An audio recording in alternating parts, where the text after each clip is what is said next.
All right. For those of you that are on Zoom, if you have any questions during this, just take yourself off mute and give a shout out. All right, so what we're going over today is the exclusive right of sale listing agreement. The listing agreement that I go over, as with every document from FAR, if you look at the bottom left-hand corner, you will see where it says down here, ERS 21TN. Now, if you're not aware of the fact, these forms were just updated a week or two ago. Okay? The changes to this agreement are extremely minimal. I believe they changed 2 words in 2 different places. They just had to make it more compliant with other rules. So the 21TN is the transition to transaction brokerage. As you all know from having listened to me over the years, I am a huge proponent of single agency. That's what this agreement is. If you don't want to be a single agent with the transition, you're going to use the exact same document, but the 21TB, which is transaction brokerage. They're absolutely identical with the exclusion of the single agency paragraph. Now, as you can see here, I've made some notes on this form. This should be available on the office websites as well. Miko should upload this. So if you need it, you can always go and print this out. And then you're using this as a cheat sheet when you're actually going into a listing appointment, how to fill it out properly. All right. So exclusive right of sale. My warning for you right up front. Make sure you're using the right document. A lot of agents would go to something like Form Simplicity or Transaction Desk, and they're looking for a listing agreement, and they might make the mistake of downloading the exclusive right of brokerage listing agreement. Sounds logical, but it's not. Exclusive right of brokerage has one major distinction. It gives your seller the ability to sell the house on their own and you don't get paid. And you don't want to do that. I had an agent a number of years ago that my belief is she was probably sitting at home one evening after having one too many glasses of wine and pulled up the wrong agreement, used it, buyers or the seller signed it. They got a contract. She did all the work on it. And at closing, he goes, "What do you mean? You don't get paid on this. I'm the one that found the buyer." She spent a lot of time, a lot of work. And at the time, this was probably a $10,000 to $12,000 commission that she lost out on because she didn't use the right paperwork. So guys, while you believe that real estate is a sales business, I'm telling you it is not. This is a relationship-based business, and that's where you will make your livelihood from. But more important than that, this is a contracts-based business. It's about crossing the T's, dotting the I's, and understanding the paperwork. Most of the legal problems that we run into are because of that, because of realtors not explaining to their clients what the paperwork has to say. All right, so let's get started with this one. Line 2 is the seller. And you can see I wrote in there from the tax records. So you get a phone call from somebody to come list me, or you're prospecting, you're going to go out, you're going to meet with somebody. When you hang up, the very first thing that you should do is run the tax records on that property, because that'll show you who the owners of the property are. If it's John Smith, that's who you want to be meeting with. If it says John Smith and Sue Smith, you want to meet with both of them because both of them are going to have to sign any documents. If it says 123 Main Street LLC, understand an LLC is a corporation. It is an inanimate object and it cannot sign a document. There is somebody signing on behalf of the LLC. you need to ascertain who that individual is. One way to do it is to go to sunbiz.org, put in the name of the LLC, and it'll show you who the registrar is, who the owners of it are. And if it's a one-person LLC, if it's an investor that just bought a house, you're pretty good with it. However, the title company will need to see the legal documents for the LLC in order to close on it. So when you're at the listing appointment and it's the LLC, kind of at the end of the day, when you've got this sign, the individual signing as, John Smith, President, 123 Main Street LLC. That's how they'll sign every document. You're going to go, John, when we go to contract on this property, the title company will need to see your operating agreement for the LLC. Could you provide that to me now so that I'm prepared for once we're under contract? You're not telling them, I don't believe you. I need to see proof that you can sign on behalf of this. You're blaming it on the title company because they will need to see it once you close, once you get ready to close, okay? Same thing is true with trusts. So you're in South Florida, a lot of older people. This is estate planning. It could be, the Richard Bass Irrevocable Trust. One would think that I can sign for myself.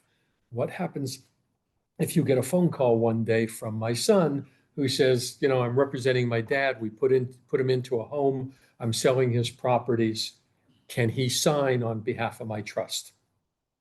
Well, not my trust, but could he sign on it? I don't know. You need to see the documents giving him that authority because the title company is going to need to see those documents when they get ready for closing. Okay. So that's the first thing you're going to do. Run the tax records of the property so you know who you're dealing with. Okay. Line 3 is the brokerage.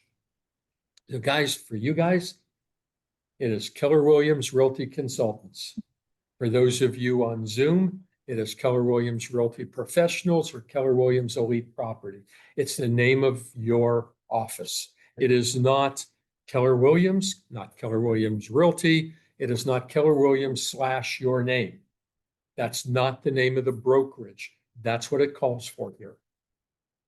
Okay. I have not run into that issue, and I don't ever want to run into it where I have an attorney on the other end saying, no, we don't have a binding listing agreement because, John Smith / Keller Williams isn't the name of a broker. And he'd be absolutely right, and I would have to agree with him. So fill out your paperwork properly. All right. So paragraph 1 is what gives us the authority to sell the property. It's the exclusive right of sell. It means that we are the only ones involved in the sale of the property. Now you'll see 2 blanks there. One is when the listing agreement begins. Always begin it the day you're there getting the signatures. Okay. Used to be somebody would say, well, you know what? I need to clean up the house. I need to paint. I want to do some landscaping to get it ready. Let's start the listing agreement in 2 weeks. Well, no, the listing agreement starts today. We cannot put it in the MLS for 2 weeks, or better yet, we can put it in the MLS under coming soon status, which gives you up to 21 days in order to get the house ready and turn it active so it can be shown. But you want to start it today. If you don't, and this has happened, you risk them telling a neighbor they're fixing up the lawn, and neighbor, they're talking, what's going on? Or they're telling somebody at work, oh, we're putting our house on the market to sell, and it's not in the MLS yet, and they sell their house to somebody else before this becomes effective, you're SOL. So date it today. Now, the second blank is the date that it expires. And you can see 10:59, basically midnight on a certain date. There are no rules, there's no laws as to how long a listing agreement should be. I just saw one yesterday. Actually, my wife picked it up. We're helping my cousin with something. The agent signed it up with a 1-year listing agreement. not untypical. What she wrote into additional terms is that my cousin has the right to cancel the listing agreement at any time. So I'm going, good for her. Typical is 6 months. But as I joke with people, you give me a 30-day price and I'll take a 30-day listing agreement. Time of the listing agreement doesn't matter. It's what you think is going on in the marketplace, how you're pricing it, and how fast you can sell it. Take a 6-month listing agreement. It's pretty standard. No one questions it. Now, a hint on this one. Find a date that makes sense to you. Those of you that prospect expireds, what's the busiest day of the month for expireds? January 1st. It's the first of every month because a whole lot of listings expire midnight on the 31st. That's one way to remember it. NAR did a survey a number of years ago and they asked realtors in general, what's the number one day of the year that listings expire? What do you think the number one answer was? December 31st. They make it the end of the year. What was the number two day? December 30th. But that's because there's so many idiots out there that don't realize December has 31 days. And the number three date is June 30th. So nationwide, a lot of realtors make their listings expire either at the end of the year or in the middle of the year. So if you use that logic and you're out taking a listing now, it's really logical to tell a seller, well, my listings all expire June 30th, the middle of the year. So instead of a 6-month listing agreement, you now have yourself a 10.5 or an 8.5-month listing agreement. Whatever you want to do. Those are just little tricks that you might put in there to help you remember what the expiration date is. Because I'll tell you from personal experience, there is nothing more embarrassing than getting a phone call from a seller going, I'm being bombarded by phone calls from other realtors telling me my listing expired, and you forgot about it and didn't call them to see if they wanted to extend the listing or at least warn them what's going to happen. So whenever you take a listing, take out this and calendar the expiration date like the week or two before so that you can have a conversation with your sellers about extending the listing agreement. Sound logical? All right. That's an addendum or a change of the date. Well, Not a new agreement. It's not a new agreement, and we'll cover that elsewhere in this. It's called MLA, Modification to Listing Agreement. That is the form that you use when you're changing the expiration date, if you're changing the price, if you're changing a commission, if you want to give them a conditional or an unconditional termination. It's all done on that one form. It's called MLA. You said expiration date, price. What's it? You want to change expiration date, price, Commission. commission. And basically anything that's on the listing agreement, if you want to change that, you're using the modification to listing agreement form. All right, now a question for you. You have a listing and it's going to expire at the end of this month. And you just got a contract on it. But the contract's not closing until the end of November. That was your question? Yeah. Do you need to have an extension signed for your listing agreement? No. You're already I love that question because it's a trick question. Read the very next line. It says, upon full execution of a contract for sale and purchase of the property, all rights and obligations of this agreement will automatically extend through the date of the actual closing. Legally, no, you don't. However, those of you that answered yes, good for you. What I would do the day I presented them with the contract to sign, I would also present them with the modification to listing agreement form with the date extended at least 30 days past the close date. Because you all know that a whole lot of transactions fall apart these days, either inspections or appraisals. The world is screwier than it used to be. Things fall apart. Well, if it falls apart after the end of the month, when this is expired, you're done. Your listing agreement has expired. If you got them to sign an extension and it falls apart, at least you bought yourself another little bit of time that you can hopefully get another contract slid into place so you get paid at the end of the day. With the craziness of the condo market right now, you know, one of the things I was thinking is at least knowing the inventory period for the price point that you're at, would you consider signing a 1-year contract for Yes. condo market? Yes. Okay. Yeah. You need to know your market. You know, it was always very typical that a high-end market, and for a long time, we referred to that as $1 million plus. Anything in that price point and above was always a 1-year contract. Nobody questioned it. When we do the stats, and how many of you are on the Monday phone calls where we go over stats, comments, all this stuff?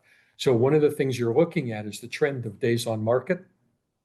Well, as days on market is increasing, and you know that it's taking this period of time to sell a property, why would you take a shorter listing period? So if you can get it from the buyer, definitely get it from a buyer. I'm sorry, from a seller, not a buyer. All right, lines 8, 9, 10. Basically the Fair Housing Act.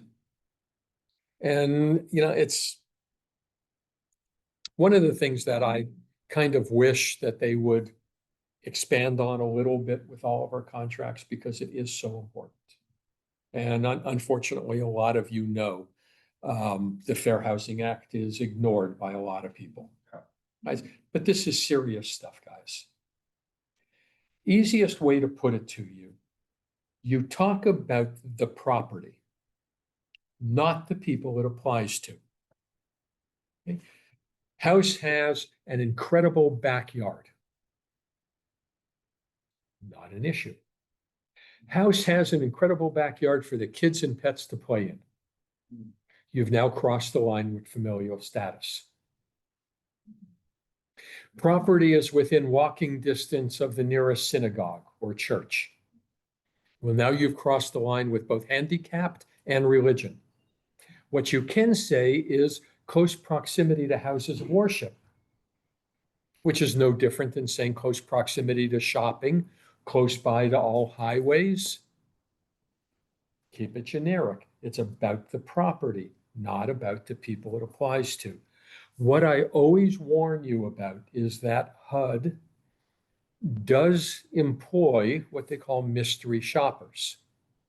Now, it's not only HUD. Unfortunately, there is a group based out of Orlando, as we found out, who will be looking on the internet for properties for something that they don't think is quite right. And you might get a phone call one day from somebody who says, you know, I was looking at your listing at, 123 Main Street. Give me an idea, what kind of people live in that neighborhood? Is that a good neighborhood for schools or for kids? You answer it, you will find a lawsuit on your doorstep. We've dealt with that issue more than once. And once it was for a rental. Okay, they're out there. Be careful of what you say. Somebody calls me up and says, well, what type of people live in the neighborhood? As far as I know, really nice people. Is there anything I can answer about the property for you? Guys, basically everything is on the internet now. You know that Realtor.com, Zillow, our MLSs, they're all tabs there for neighborhood information. And it will tell you everything you are not allowed to talk about under the Fair Housing Act. It'll tell you the age demographics of the neighborhood. It'll tell you the racial demographics of the neighborhood, the educational demographics. It's all there. Send them to the source so that they can look it up themselves. Our main farm area for years was an incredible family community in West Boca. Loggers Run Middle School, since the day it opened, was rated as a presidential school. And there's a great big sign on the school that says just that. People would move to that neighborhood because they wanted the schools.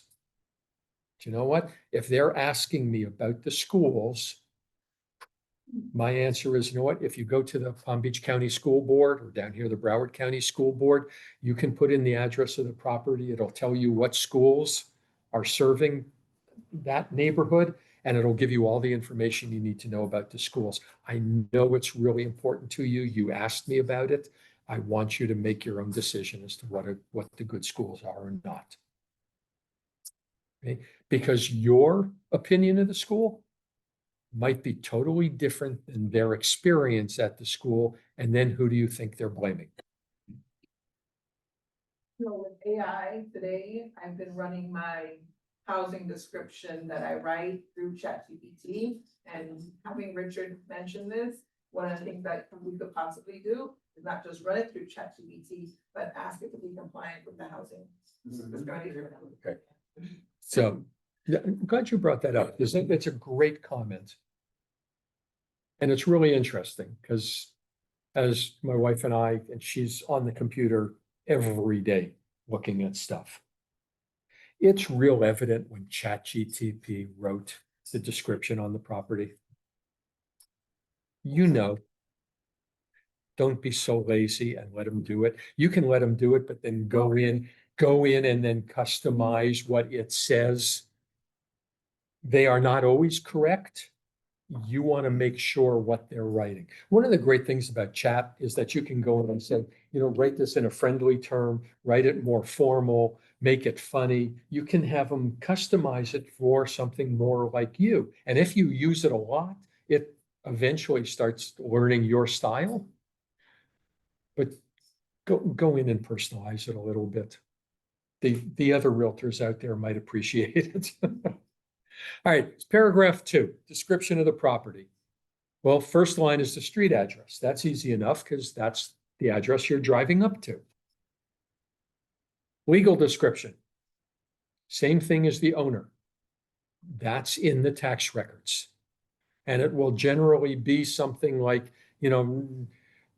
River Glen, Plat J, Block 4, Lot 13. Okay, that's simple. You all know what a plat description is for a property. Okay. Pull it from the tax records. Now, you see the box where it says see attachment? If it is a very lengthy legal description. And the best example I can give you, if you want to sell this building, pull up the tax record. The legal description fills an 8.5 by 11 page.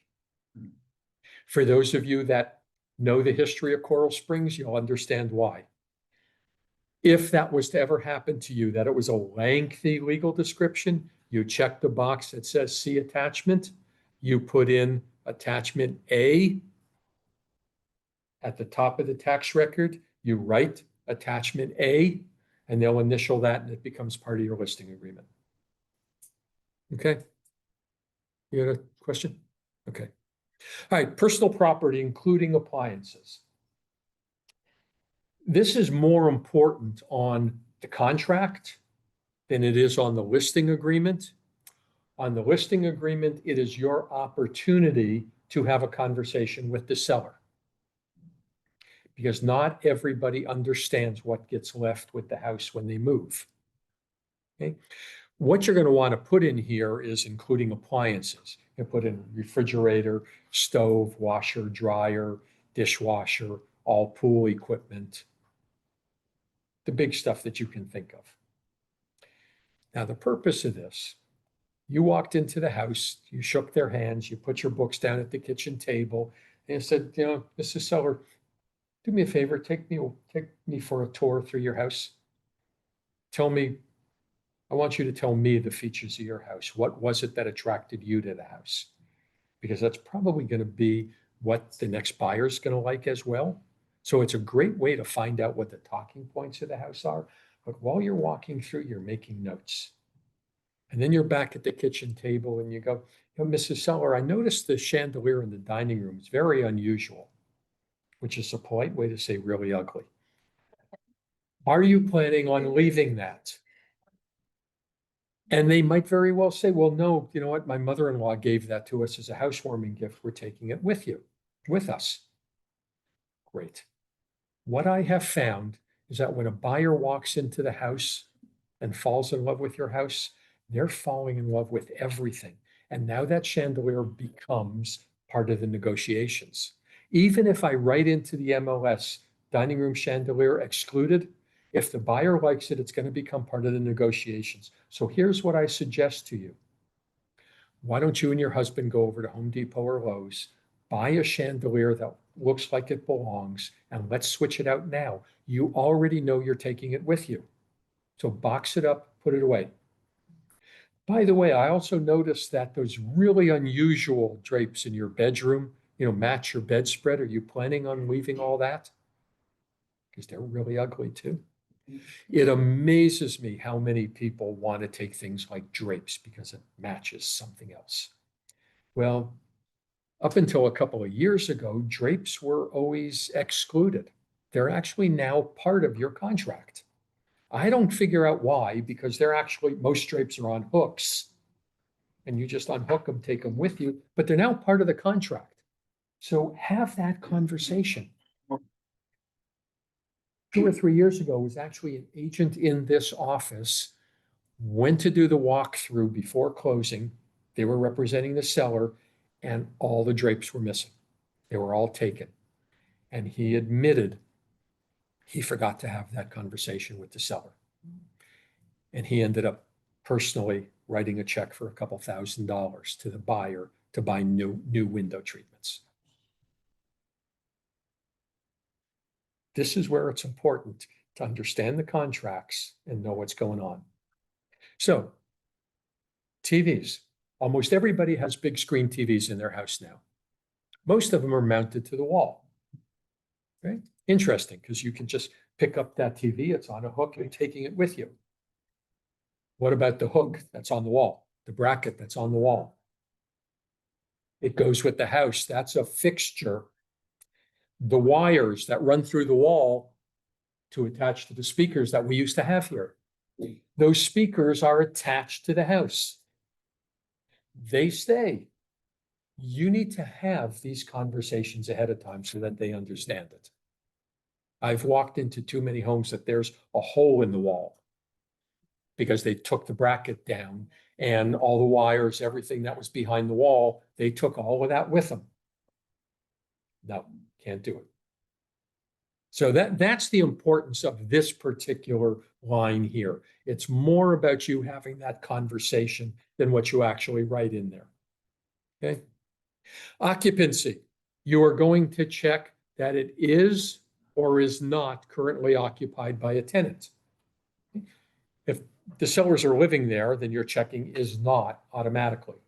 If it's an investment property and there is a tenant, you see the line here, if occupied, lease term expires.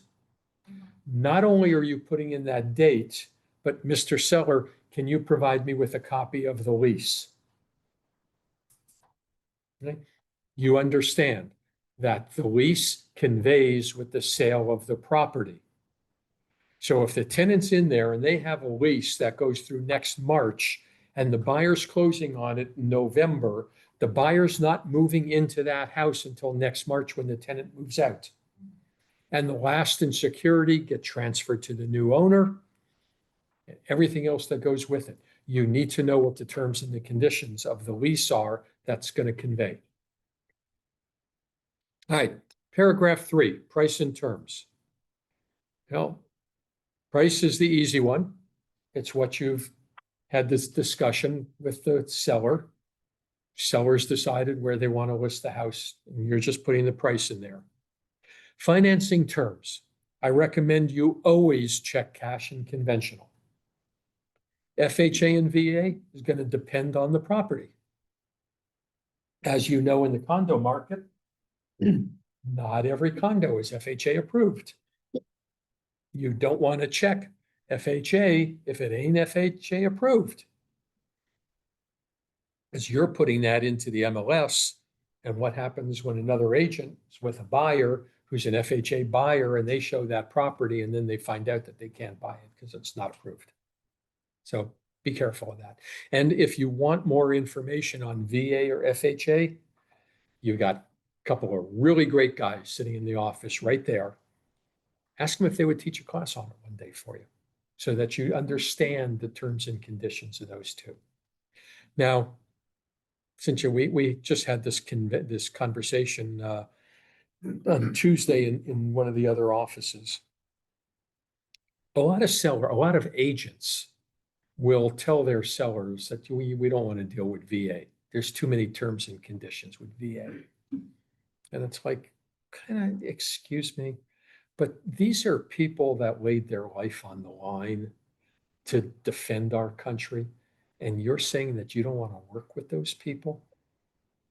That's not right.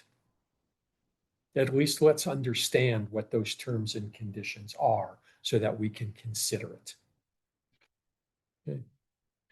The rest of this paragraph, guys, seller financing. We don't do seller financing. It is extremely rare. In 30 plus years, I've never seen it. I've had it talked about maybe once or twice. If a buyer and a seller agree to seller financing, they both have accountants and attorneys who are going to work out the terms of that. So an assumption of existing mortgages, the vast majority of mortgages are not assumable. It's built right into it. That mortgage is due upon sale. That's why title companies need the mortgage documents so they know what the payoffs are. The exception to that are VA loans, which are always assumable. However, I have never met a vet that has allowed it to be assumed because if they do, they lose that benefit on the next house they're buying. So for all intents and purposes, guys, you can ignore that section of that paragraph. You really don't even have to explain it to somebody. I just want you to know what it's all about in case somebody asks you. All right?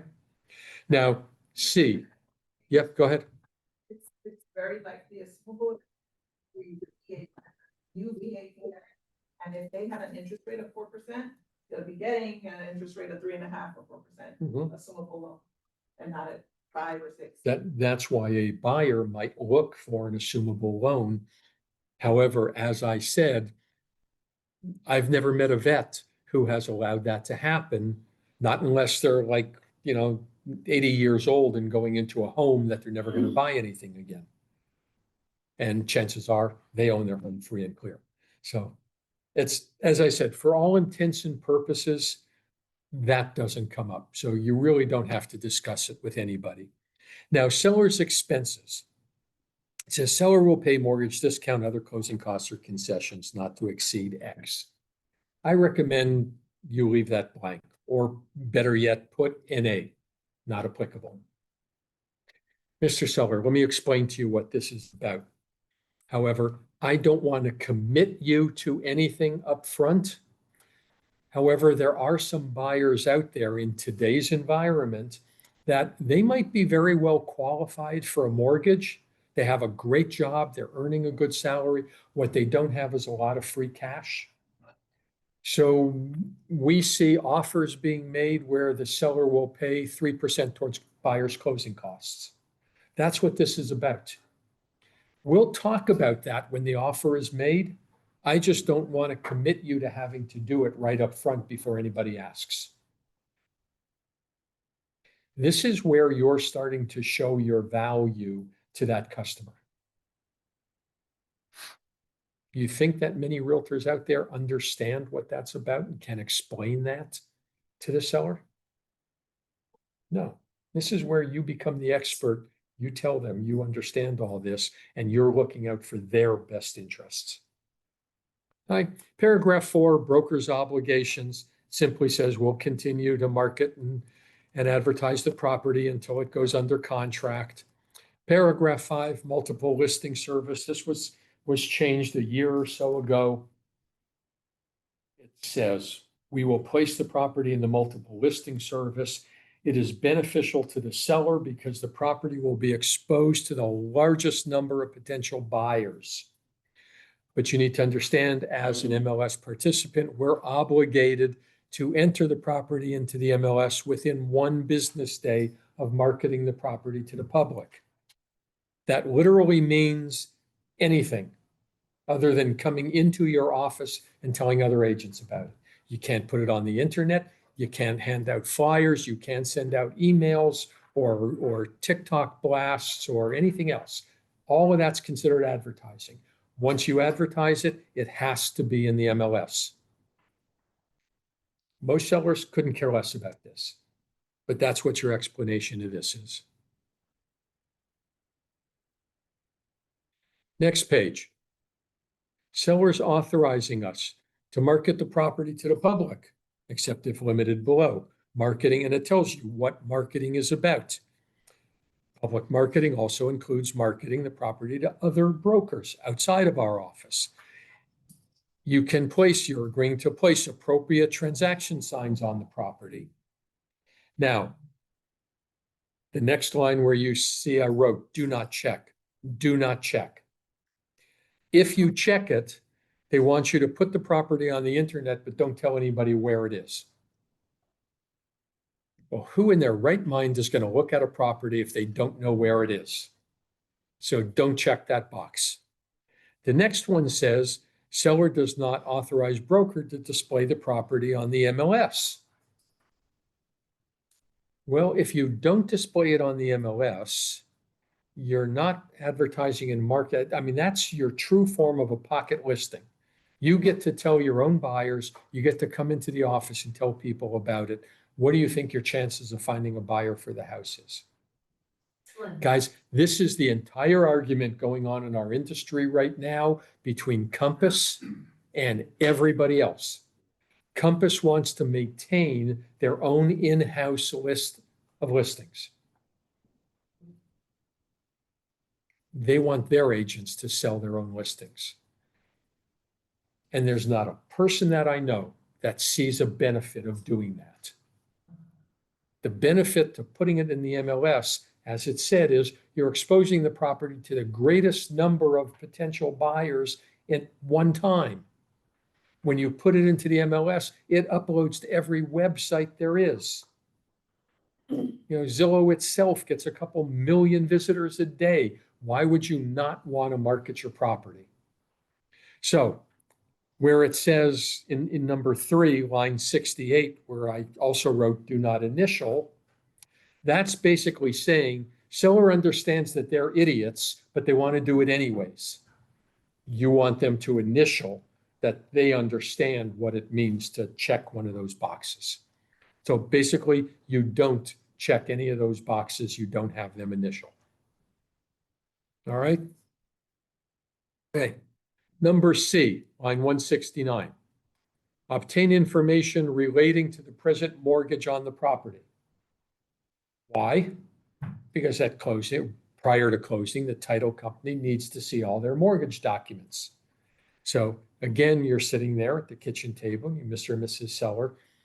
Can you get together all your mortgage documents for me? Once we go under contract, the title company will need to see that. Without it, how are you going to prepare a proper net sheet for somebody? Okay.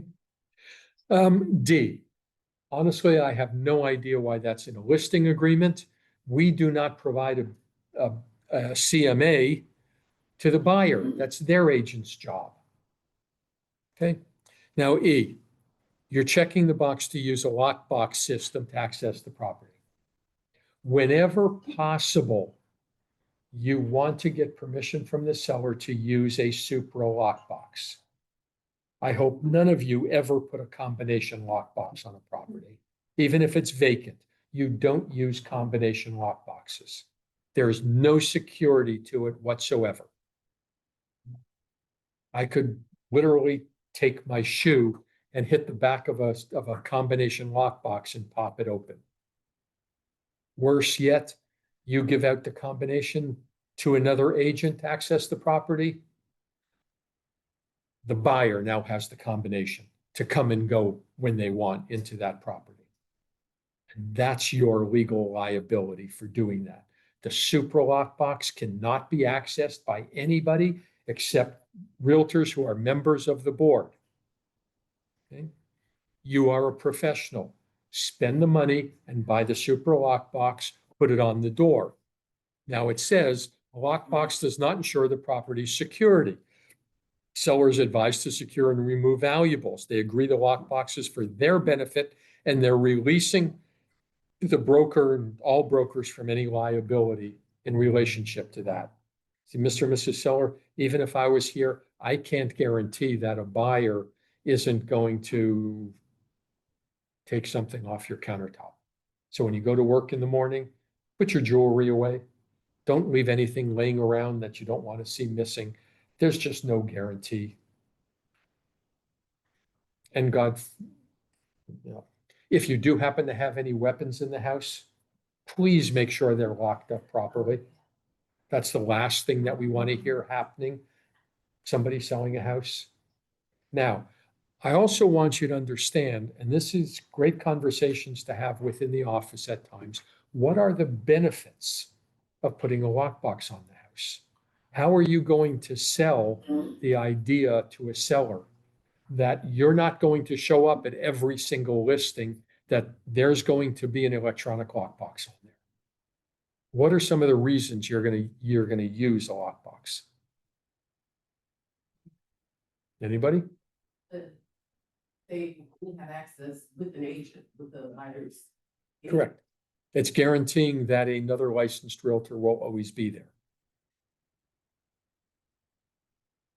It keeps track of every time that lockbox is opened, there's a recording of exactly who that agent is and what time they entered. So if you come home and there were lights left on, or somebody left the sliding door open, I know who it was and I can call them and find out what happened. But the best part of that system is it automatically emails that agent and asks them for feedback, what they and the buyer thought about your home. That's how I'm going to be able to relate feedback to you. Now, messages, guys, if you're working with buyers and you get that question from showing time, answer it. That's what helps your peers out there to help their clients. Okay? Other reason for it. Okay? It makes your house accessible to as many realtors as we can. See, if I had to be here to show your house to every other agent and their buyers, well, we've been here for an hour and a half, 2 hours. And if I have another one, one of my other listings that I might have to show, if that agent wanted to show it when I'm here meeting with you, we're going to miss the showing. I don't ever want to miss a showing. I want them to be able to go. See, the other thing is, have you ever watched the TV legal dramas where a client and his attorney are talking in the hallway of the courthouse, and, opposing counsel or somebody else walks up to them? What's the first thing they do? They stop talking, right? You don't talk in front of somebody else, or they're going to use what you're saying against you. I have found that's what happens when I'm in the house with another agent and their client. See, I'm representing you, and they're not going to talk about how much they like the house when I'm there. I want them to feel free to go and sit on your sofa, feel comfortable, place their furniture, talk about it as much as they want. Okay? Those are just some of the conversations about why you should have a lockbox on your property. Do not ever lose a listing by trying to insist on a lockbox too much. There will always be some people that are extremely nervous about somebody being in their house without you there to represent them. Or they might have pets that they want you to be there to make sure the pets don't get out. Use your judgment. This is your business decision, but I would recommend always try to get a lockbox. All right, line 75. Check the box that says withhold verbal offers. So if somebody calls you up, or you get some of these investment companies out there that are gonna send you an email going, we'd like to make an offer on your property. 470,000, closing on this, doing that. Generally, a bunch of crap. They're just putting it out there to, 100 different people, seeing who responds. Your response is simple. My seller has instructed me not to accept verbal offers. Please put it on the FAR bar as is contract, send it over to me. I'll be happy to present it. You'll save yourself a lot of time. The next box, though, do not check. That says withhold all offers once the seller accepts a contract. Well, if you check that offer, you cannot put it into backup status in the MLS. And again, with the way things fall apart these days, you always want to put things into backup status. Okay, I would not turn it from backup to pending until such time as inspections and maybe even mortgage is finally done. Right? F very simply says it acts as a single agent of the seller. We're going to get into that in a little bit.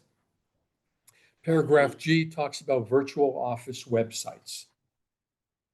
Guys, these are IDX feeds. This is Zillow, Trulia, Realtor.com. You enter it in the MLS, it's going to upload to those websites. If you check box on line 83, where it says seller does not authorize an automated estimate of market value, your listing will not upload to Zillow, Trulia, any other website that has that estimated market value. It will upload to Zillow, but only with the MLS information, not the Zestimate on it. I'm suggesting you do not check that box. You want the listing to upload to every site that you can possibly think of, whether this estimate is accurate or not, which it usually isn't. Now, here's another hint for you. When I said before you go on the listing appointment, the first thing you do is go to the tax records and run the tax records of the property. The second thing you do is go to Zillow, put in the address of the property and see what pops up, knowing that it is not accurate. Okay. If Zillow says the property is worth $720,000 and your research is telling you the property should be listed at 700 at the most, is your conversation going to be a different one than if your research is telling you you should list it at 750? Because they're reading Zillow and they're morons, and they think because they saw it on the internet, it's got to be true. And now you're defending why it should be something different than that. But here's the thing. I would rather have the buyers looking at the wrong information than not looking at your house at all.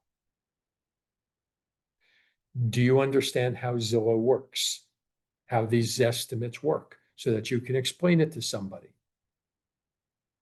Two easy ways to explain it. Easiest one, picture a high-rise condo on the beach. Every stack is exactly the same unit, same floor plan. Decor might be different, same floor plans. Is the unit on the third floor worth the same thing as the unit on the 17th floor? No. Every floor you go up, the price goes up. Zillow doesn't know that because Zillow is looking at a price per square foot. My wife and I were out for dinner with some good friends the other night who they've since retired from real estate. Everything this guy does is looking at price per square foot. And after all these years, I've never gotten him to understand it. To him, that's his starting point for something. And I'm going, go into one of the neighborhoods around the office here. These were all developed by the same developer. So every neighborhood, you've only got 5 or 6 floor plans. Is every one of those floor plans worth exactly the same thing? It's the same square footage, same style. Is it worth the same thing? No, because one might back to the lake and another one backs to the road. One of them the builder might have put in a pool. And the other one, they hired one of these pool companies to come in and they've got this beautiful resort style pool. One of them might be in great condition, but it's original. The other one's been totally updated. All the same square footage. Zillow doesn't understand that. And until AI gets good enough that AI can go in and understand all those differences, and that is, in my opinion, years off, you're the experts. You're the ones that know those differences. You're going to research the neighborhood and you're going to look at the photographs of all the listings that have sold. So you can say, Mrs. Seller, here's the difference between that house and yours. They put in a brand new kitchen right before they sold it. That's a $50,000 improvement. They have this, and this in that house. Here's, you're actually acting like an appraiser. These are all the upgrades. This is what a buyer's looking at. That's how you explain why Zillow doesn't work. Why you are the expert. You understand the differences between homes. Okay. Now, line 85, I did check that box. That says seller does not authorize third parties to write comments or reviews. There are certain websites out there that will allow other agents or anyone to go online and write a comment about your listing. The way I put it, that's like Yelp or Open Table for real estate. And I know you have all decided not to go to a restaurant because you read a bad review. Why would you let one person change your mind about going to look at a house because of a comment they made? Their comment could be, the kitchen is unworkable. To you, it's absolutely perfect. You don't need a great big gourmet kitchen. So I'm just saying, don't let anybody make comments about your listing. Let them go see it. All right, seller's obligations. They're going to cooperate with us. They're going to recognize that we're subject to additional MLS obligations. They're going to provide us with keys to make the property available for showing. And Mr. Seller, please, if you decide to lease out the house or take a second mortgage on the house or in any way encumber the property, let me know because that changes my ability to sell your house to a potential buyer. E, they're indemnifying and holding the broker harmless for losses, damages, costs, expenses of any nature, blah, blah, blah. That simply means, and number one is seller's negligence, representations, misrepresentations, actions, or impact. So, Mr. Seller, I can't control what you say or don't say. And if you happen to say something to the buyer that's not true and the buyer sues, the buyer's going to sue me as well as they're suing you. They were your comments, not mine. That's your responsibility. You're indemnifying my broker. If a potential buyer is walking up the sidewalk to your house and they trip on that broken tile on the sidewalk, that's your sidewalk. It's not mine. But they're going to be suing me because we're realtors. That's your liability. That's all that's about. 2 is the use of a lockbox. 3 is the existence of undisclosed material facts about the property. We're going to talk about that in just a minute. F says the seller will comply with FERPTA. Mr. and Mrs. Seller, that's simply a document you'll be signing at closing relating to FERP the buyer and FERPTA on the property. If you've got any specific questions about that, you'll talk to the title company and they'll explain to you what's involved. Okay. G is to make all legally required disclosures. State of Florida states that a seller shall disclose to the buyer anything that would materially affect the value of the property. We have a multi-page document that you'll be filling out as soon as we finish this. We'll go over any questions at that time. And the last thing on this page, it simply says, please understand I'm a real estate professional. I'm not an attorney, an accountant, an environmentalist. If you have any specific questions relating to something like that, please reach out to a specialist in those fields. Any questions so far? Okay. Because now we start getting to the interesting part. We get to compensation. 8A is what we get paid. Now, 8A is the percentage of the total purchase price. And for examples only, I'm going to skip down here to paragraph 10, which you all know the new laws has separated commissions from the seller's broker to the buyer's broker.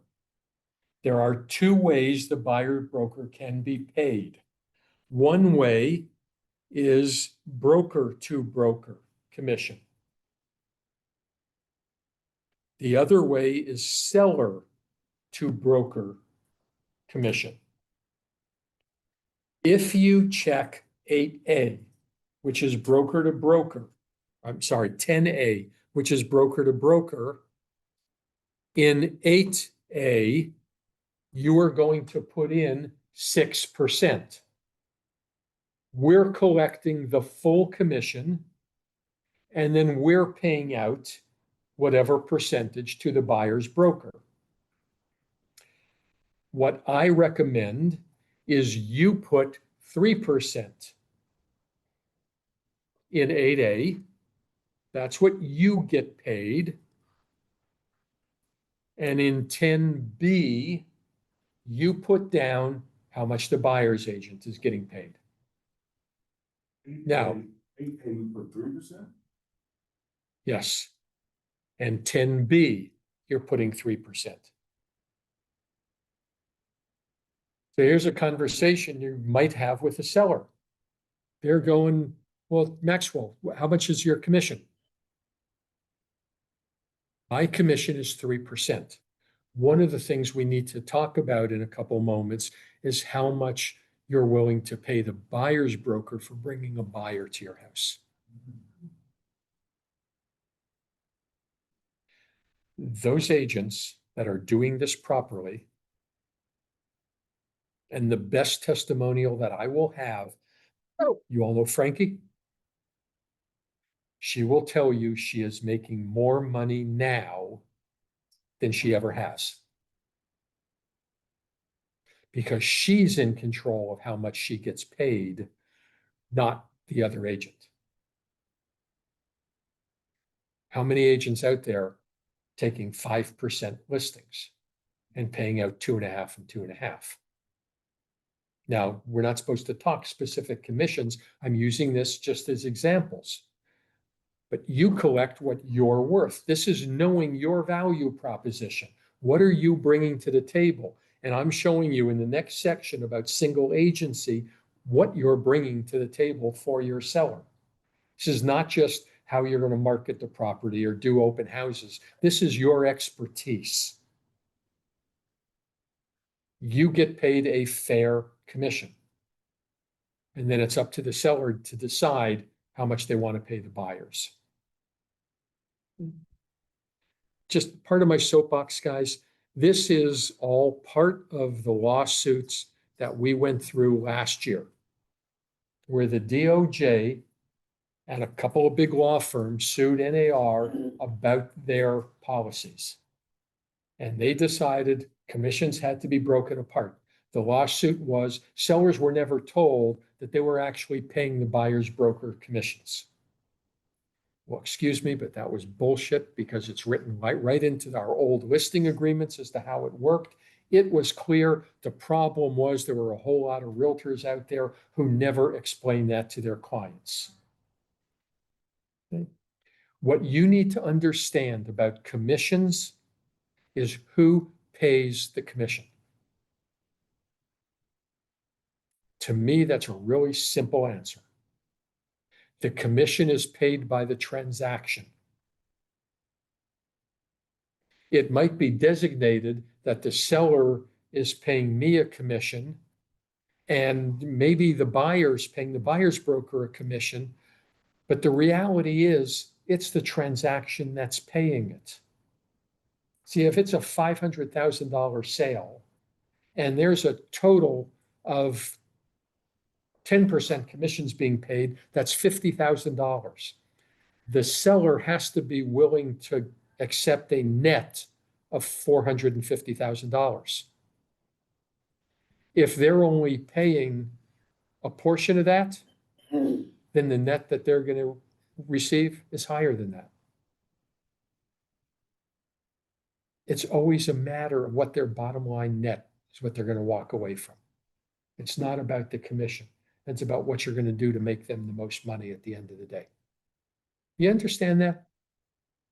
It's a really interesting conversation that a lot of people don't have with sellers.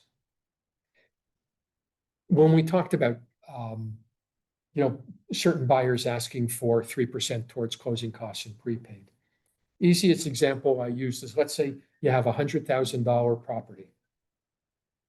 Buyer makes a full price offer, but they want 3% worth of closing costs. Seller says, no, I want $100,000. Well, 100,000 minus 3% is 97. So what's your counter offer going to be? I understand you need that 3%. My seller wants to net 100, so write the offer for 103,000, and we're happy to give you that 3% back in closing costs.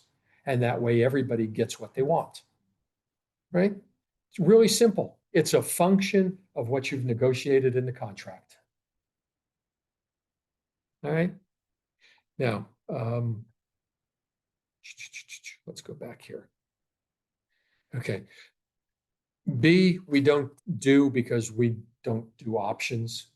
It's really, really, really rare. Options are generally done on commercial, large scale commercial properties or vacant land. We don't do it for residential. And C, you might fill that in if you think your seller might be open to renting it as well as selling it.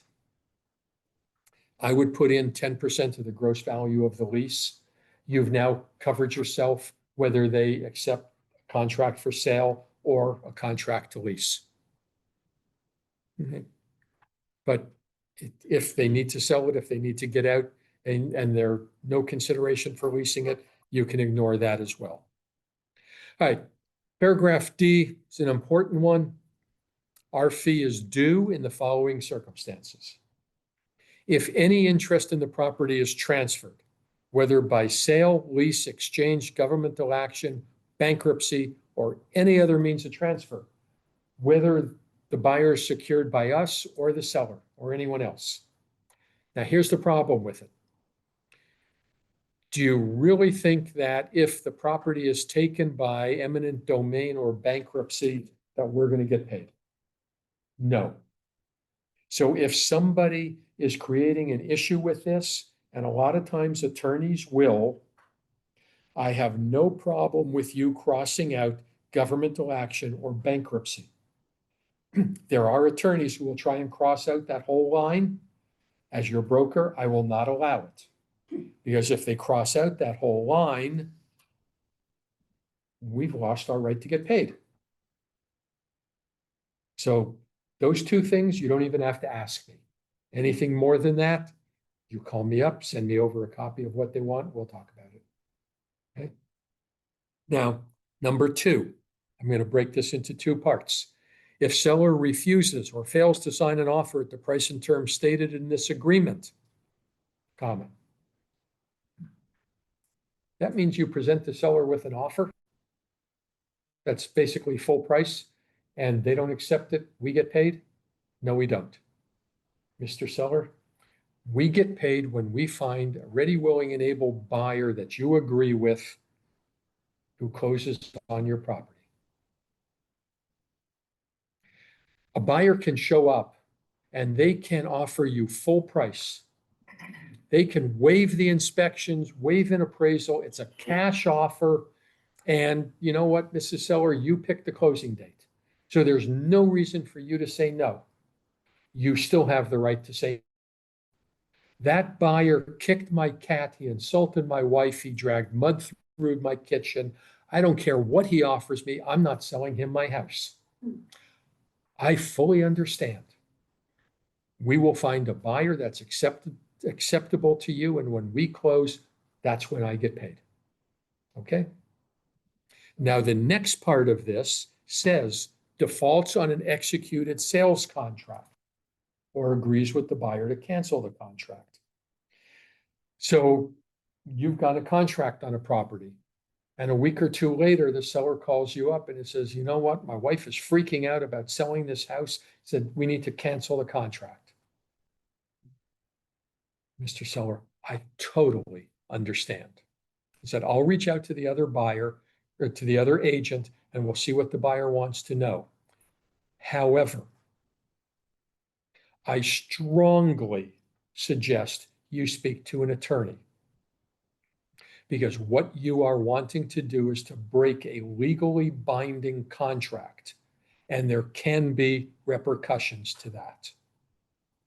And my broker does have a right to collect their commission. Now, depending on the circumstances, we can talk about that part, but the buyer has the right to sue for specific performance. And we have seen that happen more than once. And the buyer usually wins. And not only is the seller forced to sell the house, but they end up paying all the legal costs. So before you agree with the seller to cancel the contract, you send them to talk to an attorney for advice, and then you follow the attorney's advice. If that ever happens, guys, call me. Make me your first phone call. Let's talk about the circumstances behind it. There are occasions in the past where we have sued a seller for our commission. And we've won because we know who the seller is, what properties they own, what businesses they own, their status in the community. And we've actually just had an attorney write a very strongly worded letter to them, and we got paid. The worst case scenario, I'll give you an example I will never forget. I had an agent. There's an issue with this agent, with how he does business. But literally 2 or 3 days after going to contract, he got a phone call from the seller who said, if you or the other agent or inspector or appraisal steps foot on my property, I'll let my dogs loose on you. You think there was a relationship issue there between the agent and these people? Well, the agent said, I got him a contract. I want to sue him for my commission. Well, here's the deal. I'm the broker of record, so I'm the one that has to sue him. I'll sign whatever papers you need. Your responsibility. You go and hire an attorney. You pay him. This is all yours. And he did. And they filed the lawsuit and the sellers ignored it. And they filed court dates and the sellers ignored it. And it went all the way down the road. He spent $20,000 on attorney fees to get it to the point where he had a default judgment on the sellers. And then he got a letter from the seller's attorney that said, if you pursue this, my sellers will declare bankruptcy. And he got nothing. He spent $20,000 to satisfy his own ego. I will do what I can to talk you out of that. However, if that's what you want, we will do it. Okay? We have our first case now that we're working through. I don't even want to speculate on it. We are trying to enforce a buyer broker agreement because it's the same type of terms as this. You signed a binding contract and then you went and bought something without us. Let's look at it. Let's look at what the circumstances are, but it'll be the same thing. I'll recommend you to an attorney, but this is your lawsuit. You need to decide how much time, effort, and money you want to put in to going after something you may or may not be successful with. We'll talk about that one. All right. Number 3, if within, I put in 90 days, you can actually do whatever you want. Some agents I know put 180. After the termination date. So once it expires, if a buyer who was working with a realtor buys your house, we're entitled to our commission. I know it's not something that you're going to do, Mr. Seller. However, this is in our contracts because unfortunately there have been cases where a buyer and seller have gotten together and said, you know what, the listing's expiring in a couple of weeks. Why don't you come back after that and we'll do a deal and we can save the commission. Well, if the realtors find out about it, there will be a lawsuit. What it also says in here is if you relist the house after the expiration and one of those buyers come back, we're totally out of the picture. That becomes the contract for the new listing agent. So this is simply protecting us from somebody coming back trying to do something underhanded. Not a paragraph you want to spend a lot of time with, reviewing it with somebody, but the dialogue I just gave you, it's actually in our contracts because there had been cases of this happening in the past. Okay. Retained deposits. This is one of the places where I want you to show your seller your worth. And this is one of the changes that happened on these contracts last summer. There used to be a default of retained escrows of 50%. So the buyer defaults, there was $20,000 in escrow, and it's $10,000 goes to the listing agent, $10,000 goes to the buyer. Mrs. Seller, I find that to be absolutely wrong. You own the property. You're making the mortgage payment, the taxes, the insurance, the maintenance. If there's a default on the property, that money goes to you. I will get paid when I bring a buyer to your home and it closes. Does that sound fair enough? See, because most other realtors out there, it's left blank so that they can put a number in there, and they usually put in 50%.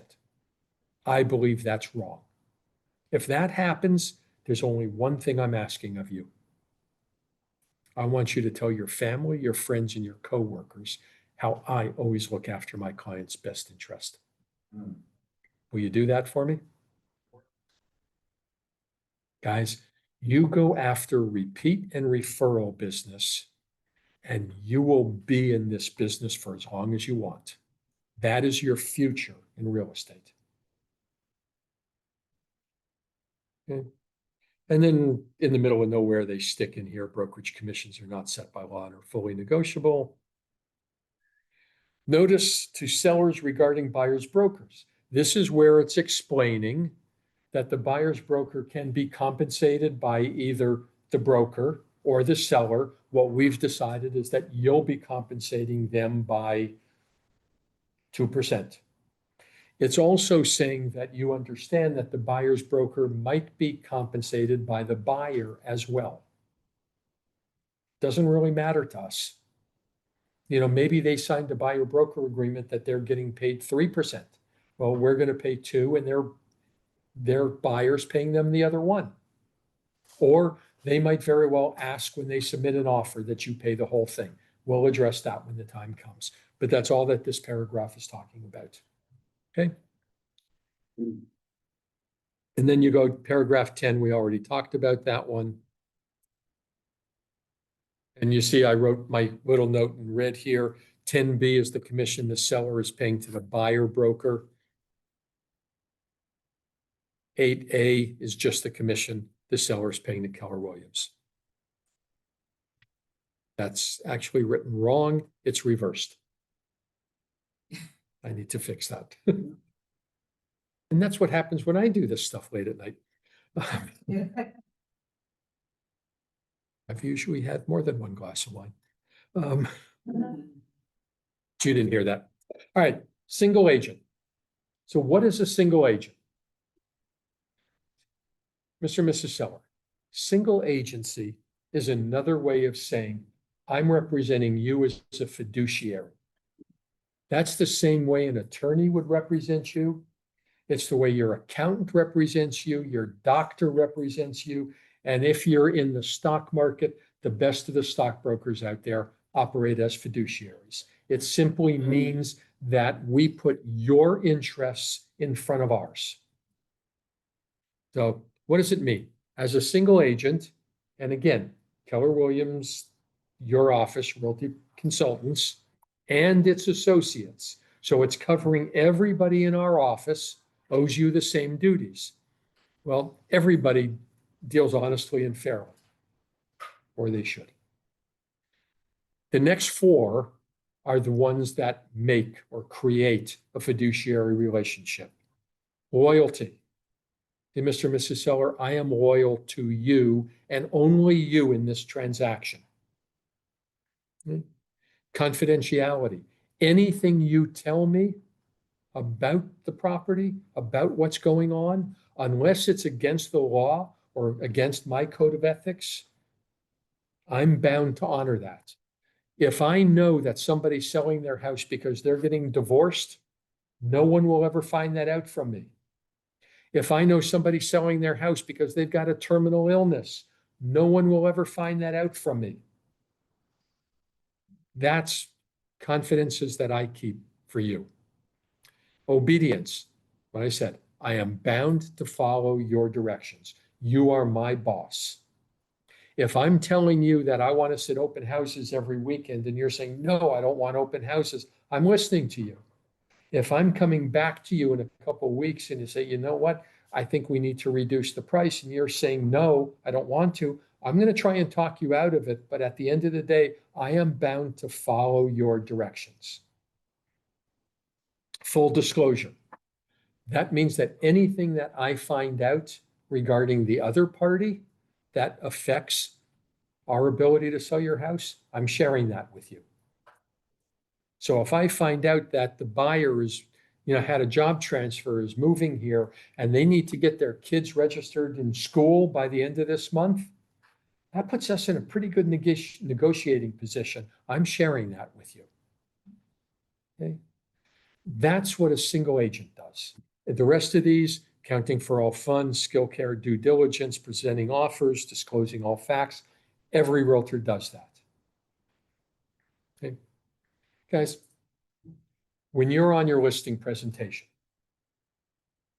before you ever get to doing the paperwork, I've always said, I believe you should make this a major part of your listing presentation. See, Mr. and Mrs. Seller, what I want you to understand is that 95% of all the realtors out there operate as transaction brokers. See, that's the default for the state of Florida, for realtors in the state of Florida, is transaction brokerage. See, I know that because Caldwell Banker, Kai's, Compass will only let their agents operate as transaction brokers. They won't let them operate as single agents.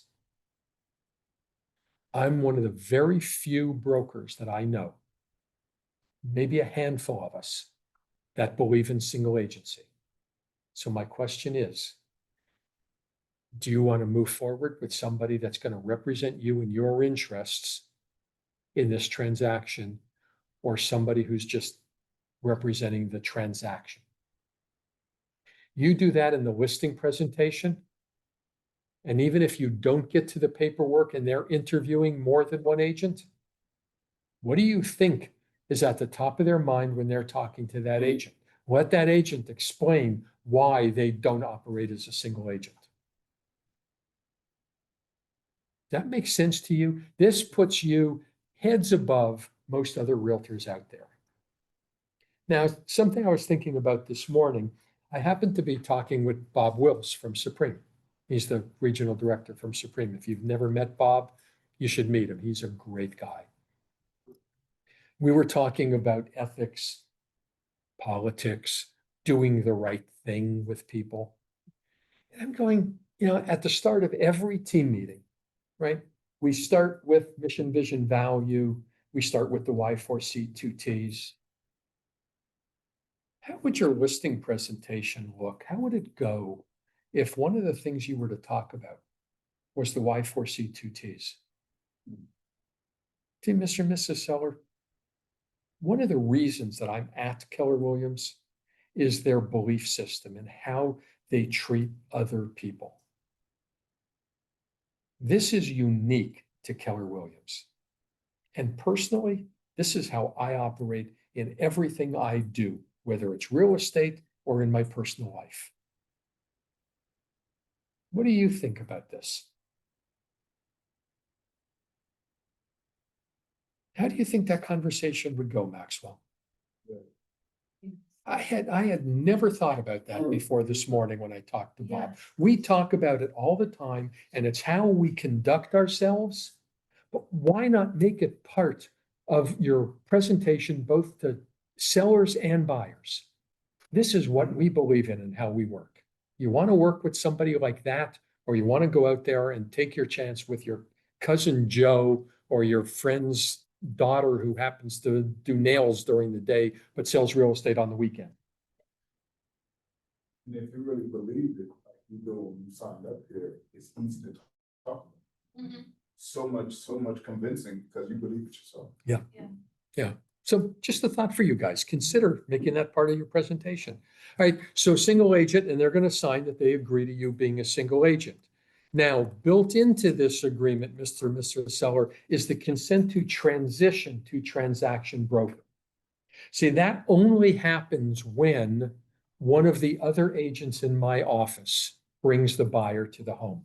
My broker cannot represent two people at once, so my broker has to transition to transaction brokerage. In all practicality, what does it mean? It means I'm representing you to the best of my ability, and the other agent in my office is representing the buyer to the best of their ability. We're not sharing any of those things we talked about before. We're working together to get the transaction done, but my broker has transitioned to transaction brokerage. So if you agree with that, you sign here and here. Easy enough. Yes. Buyers and sellers, would that be what I do? Yes. In almost every circumstance. Here's one of the ways it wouldn't. You're sitting in open house representing the seller. You're a single agent for the seller. Buyer walks in, they decide they want to buy the house. You have two choices at that time. You have them sign the EBBA, single agent, transition to transaction brokerage. You now become a transaction broker between the two of them representing it. Or you stay as the single agent for the seller and you have the buyer sign a non-representation agreement. See? Go hire an attorney. You can be represented by whoever you want. Your brother can represent you. I'm representing the seller, and I'm just here to do the paperwork to get this together. You know, you're not setting up the inspections for them. You're not explaining the inspections to them. You're not, you know, the appraisal, it's all on them. You are representing the seller. They're on their own. To me, it's a stupid way of doing business. I would have them sign a document because if they don't buy that house, you've now got them committed. You're going to go out and sell them something else. But you want to have control of the whole transaction. Okay. So this page, conditional termination. Buyer or seller calls you up, says, you know what, my job transfer fell through. We decided we're not selling. My wife and I have been out running around for the last month or two. We can't find anything that we like that we want to move to. We decided we're staying. Listen, I understand circumstances change. It happens. I am not charging you a transaction fee. I am not charging you to not sell your house, but a lot of agents out there do. Guys, those are some of the crappiest phone calls that I get from a seller who wants to cancel their agreement, and yet the agent has put $1,000 cancel fee. They're charging you $1,000 to not sell your house. You guys have been butting heads. They're not getting along. They're not doing their job. Why would they charge you for that? I don't charge for that. And if that does happen, again, there's only one thing I'm asking of you. Tell your family, your friends, and your coworkers how I am always doing right by my clients. Fair enough? Okay. Now, it also says in here is if we do a conditional termination. This is conditional, guys. This is changing it to W status, withdrawn. It does not cancel the listing agreement. It cancels the status in the MLS. They're not selling the house. So built in here is line 208. Broker may void the conditional termination, and they will pay us are due if they sell the house during the term of our listing agreement. So if they're actually giving you a line as to, "Oh, I want to cancel my listing," and they know that they're turning around and selling it to somebody else, we'll go after them for our commission. Okay? Dispute resolution. Basically, you'll see I wrote here, do not initial. I do not believe in binding arbitration. It's a win-lose scenario. You're going to go in front of a court-appointed mediator, and they're going to rule for one party or the other. If you do not initial this, they go to mediation, and if mediation doesn't work, they get the right to sue each other. Now, this is a paragraph that if you happen to be listing the home for an attorney, or if they're representing a seller, they're going to cross out the entire paragraph. Go ahead and let them. It's absolutely meaningless because they want the right to go to court immediately. And there's not a judge out there that'll hear something without forcing him to go to mediation first. So, why argue with somebody that's that stubborn? Let them do it. Attorneys want to feel like they're right. Right, miscellaneous. Agreements binding on sellers and brokers, heirs, representatives, administrators, blah, blah, blah, blah, blah. So if you have a listing agreement and your seller dies, you still have a binding listing agreement. You'll probably never sell the house because it's tied up with probate and everything else, but you still have a binding listing agreement. They can't turn around and sell it to somebody else. That's all it says. It says electronic signatures are acceptable in binding. Now, you've got additional terms. This is where you would write in anything that is not in the contract that you're agreeing with the seller. So you could write in here, if your name brings the buyer to the property, total commission will be X%. So you're reducing it from whatever it is, the 3 and 3 to you might do it for 4 or 5 if you have both sides. You would write that in here. Just make sure it's specific to you and you're not committing the whole office to it. One of the things I recommend you write in here, seller instructs broker that all offers be accompanied by a pre-approval letter from Supreme Lending. Mr. and Mrs. Seller, this is our in-house lender. Now, we can't force a buyer to use them, but you can say that you want them to talk to Supreme for a pre-approval letter, so that if they go somewhere else and something happens, we get to steer them back to Supreme. Or if Supreme looks at it and says, there's no way these people will ever qualify for a mortgage, why should we finish negotiating it out and go, 2 weeks down the road before we find out they can't get a mortgage? Fair enough? The second thing I'd like to put in here, seller instructs broker that Title Alliance will do the closing. Now, understand, in the contract, in the offer, it is very typical, traditional, that in Broward and Dade County, the buyer picks and pays for title. But there is nothing that says the seller can't pick the title company. And part of your offer, when you send it back, is the seller has instructed me that they would like Title Alliance to handle the closing. And if the buyer agrees to it, you now have control over the transaction. You see, Mr. and Mrs. Seller, one of the biggest problems that we have in real estate are title companies that do not do a proper job. Title Alliance is one of the best in the industry I've worked with. And if they're our in-house title company, and if they're doing the job, I get to walk into their office any day, anytime, day or night, to call them and say, what's going on?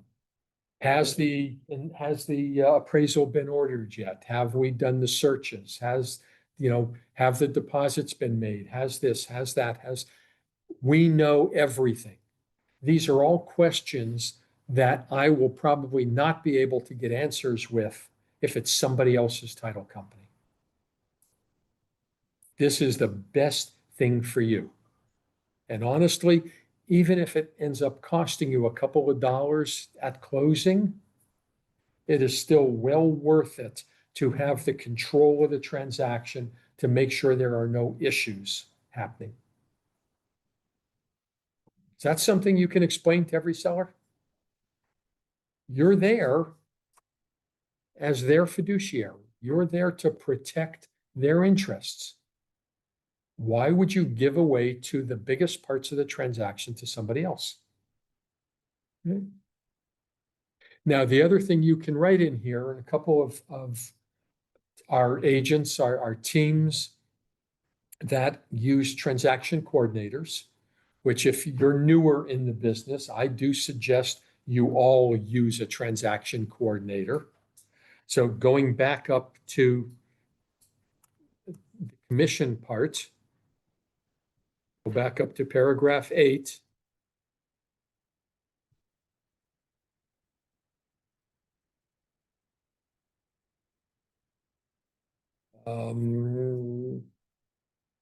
You have read X percentage of the total purchase price plus you're going to put your transaction fee in there.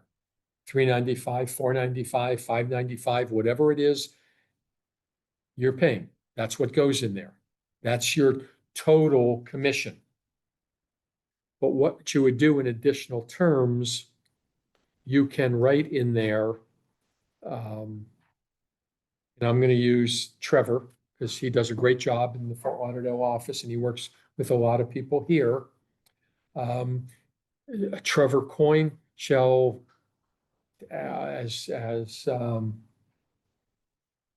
of his company, Coyne something, will be paid $495 transaction fee at closing.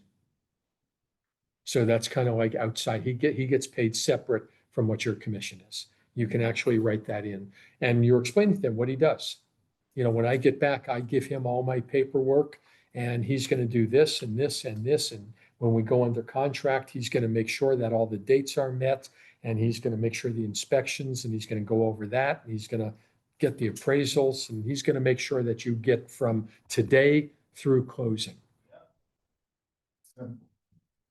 It frees you up to go out there and work with more buyers and sellers. And more deals at the same time makes it a lot more. yeah, he does a fabulous job.